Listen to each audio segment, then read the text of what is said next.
Pharaoh. Okay, people, now come on down. I know him. I know him. Oh, what do you want for Christmas? A Disney box set. I'll put in a good word with the big man. Dated PG. Starts Friday, November 2nd. As you can see, now we're starting to get into some of the good stuff that came out this weekend, and we have one of the two Christmas movies that went on to become classics in their own rights. And it's interesting to think about Elf for a second here, because you look at the budget, $33 million doesn't seem like it's that much that this film can't make it back on. I mean, especially when you also consider that, you know, it's a Christmas movie, and the next couple of weeks, everyone's going to be rushing out to the theaters to see the newest big family film, and there was a lot of risk with this particular film, specifically with the leading star, Will Ferrell. It was his first big film as the leading man after leaving Saturday Night Live for 7 years and having his breakout role earlier in the year in the comedy Old School, where he had a supporting role. But here, it's his puppy right here. He's the leading guy on there. He's all over the posters. He's the main guy on the main credits. So there was a lot of high expectations for him to not only succeed with this film, but, you know, prove that, hey, he's got a future in film. And sure enough, he went on to have a very successful film career starting with this. I mean, there was a point between 2003 and 2007 where he really was a top draw at the box office. Maybe even longer than that, too, 2008, because I keep forgetting that, you know, Semi-Pro was not a big hit, but Step Brothers was a big hit, although I do approve of Semi-Pro more than Step Brothers. Probably one of the few things I could say, probably one of the few controversies about Will Ferrell's movies in general. But we'll eventually get to those ones when we get to 2008, of course. But the story here is that you have Will Ferrell as Buddy, a human raised by Santa's elves who learns about his origins and heads to New York City to meet his biological father, played by James Caan. And, you know, James Caan is not in the Christmas spirit, and, of course, Will Ferrell is filled with the Christmas spirit. He ends up falling in love with Zooey Deschanel. James Caan's wife is Mary Steenburgen. Santa's played by Ed Asner, and Bob Newhart is his elf father.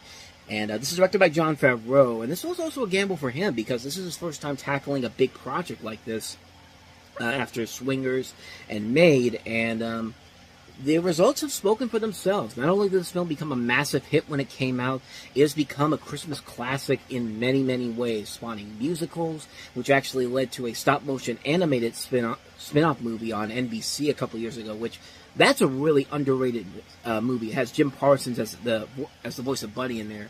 Highly recommend checking that out, especially if you love the original Elf. And at times, Elf can seem like it may go over the edge because the character can be annoying at times, but he's a kid at heart. I mean, this is a guy that has lived his entire life in the North Pole. He doesn't know how most humans act in the real world. And the film does a good job of keeping the tones, keeping it at an even pace where Will Ferrell isn't going over the top insane for no particular reason. He's doing it because he doesn't know any better. He's been stuck in a place where he could be a kid for most of his life, and now he's got to come to the real world and realize that he has to become an adult. And I love the way that the film translates that. And also, James Caan, this curmudgeon, has to learn to find the kid in himself again. And it's a really good movie. It's a fun film overall. The comedy can be really funny, and there's a good cast involved in here. And it was my introduction to Zooey Deschanel, who I've always been a fan of. Not only is she a good actress, but the girl can sing. I mean, this is a film where you realize this is why Zooey Deschanel is such a great actress, a great personality in general, because she's a great actress.